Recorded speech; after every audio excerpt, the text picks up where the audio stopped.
avec Guy Birenbaum pour le web. Bonjour Guy. Bonjour tout le monde. Et à propos d'Égypte, dans la nuit de jeudi à vendredi, donc, l'Égypte est parvenue à couper l'Internet quasiment dans tout le pays. Oui, c'est incroyable et c'est totalement inédit puisque la coupure totale ou quasi totale, 88% de l'accès à Internet n'avait jamais été pratiqué par aucun gouvernement à l'exception de la Birmanie en 2007. Mais en quelques heures, les autorités égyptiennes sont parvenues à couper l'accès à l'ensemble du réseau, privant 80 millions de personnes de toute connexion.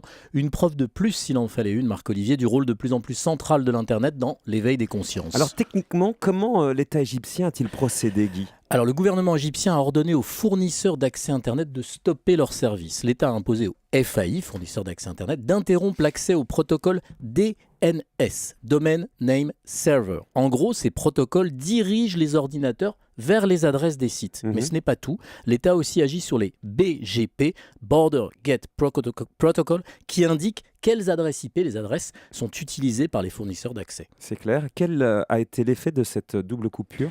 C'est simple, empêcher les ordinateurs des Égyptiens de s'orienter sur l'Internet, de s'y retrouver et interdire à tous les sites hébergés dans le domaine en .eg, EG pour Égypte, ouais, de parvenir à signaler leur existence aux autres internautes, ceux du monde entier. Et il n'y avait que le fournisseur d'accès qui gère la bourse égyptienne qui fonctionnait, et c'est sans doute pas un hasard. Alors, cette coupure sans précédent, vous venez de le dire, montre bien comment désormais les pouvoirs autoritaires craignent Internet. On a vu plusieurs fois récemment, en Iran, en Chine, évidemment, en Côte d'Ivoire, en Tunisie, comment les opposants ont pris l'habitude de communiquer entre eux, mais aussi d'informer le reste du monde grâce aux blogs, aux réseaux sociaux comme Facebook et Twitter.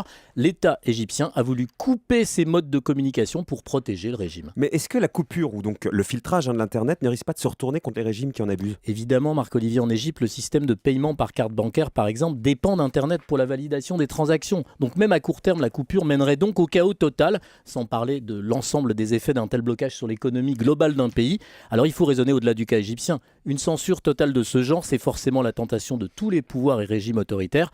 Quand vont-ils comprendre ? Premièrement, que plus personne ne pourra plus jamais durablement éteindre l'Internet. Et deuxièmement, que personne n'arrêtera jamais la démocratie en coupant des tuyaux. Merci beaucoup Guy Birenbaum et à demain.